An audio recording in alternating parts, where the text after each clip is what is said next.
dapat laan. Paano ka pala pakinabangan ng mga walang hiyang-hiyang kuno sa pinag-aralan? Pag walang mapapala sa'yo, naku po, wag mo nang asahan. Sa mundo ng ganit ka sa buhay ang mas mahalaga. Kalansing sa salapi na laging pinaguhugutan nila. Walang pusong butas ang utak ng mga nakapamol sa mamatahin ka. Mula ulo hanggang paahoy, dapat ka muna mag-aalipin, lalo't hamakalaman duka. Dapat taas noo mo na silipin, sila mga di nagpapakambaba.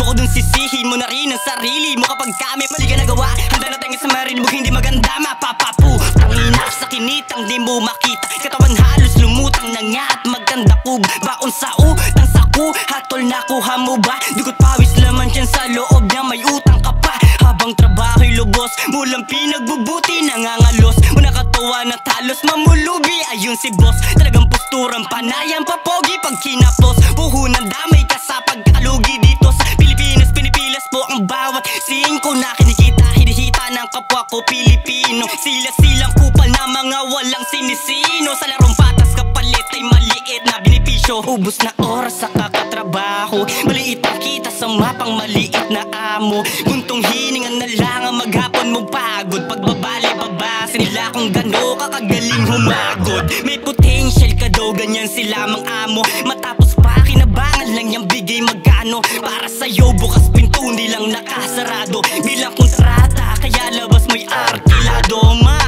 Pasensya na kung di magkasya sa atin dala ko na datong. Wag na sana kayong magtaka kung ba ganun. Halos lahat naman ginagawa ko para lang tayo ay magkaroon. Kaso suntok sa buwan, sa utang palaging baon. Tiik na ng sinturon sa liig, kapalit pag nagpumilit pa. Pama mo nang hindi kasi nag-aaral, alam mong hindi yun ganun. Kaya kung tao ka lang, italo ka dyan sa mga nag-aasta na mayor. Yan ang alamin mo ngayon, dahil di ko to sinasabi para manabon. Ibig ko sabihin, higit pa mga sasapitin kung di ka pakikilos ngayon. Bilang kabataan nakatakdan at para sa makabagong pag-asa ng bayan. Pangalay, gawin makasaysayan, iwasan ang kakaasa. Wag nang makapagitgitan ng pangil, dahil kahirapan ng pangitain. Palayain sarili ng maluwag sa damdamin. Tapos na nasimulan na gawain, takdang aralin, may sulit-sulitin lahat. Ususain, galawan mo na ngayon yan dahil mauubos oras mo kakatrabaho. Maliit ang kita sa mapang maliit na amo. Buntong hiningan na lang ang maghapon mong pagod. Pagbabali-babase nila kung gano kakagaling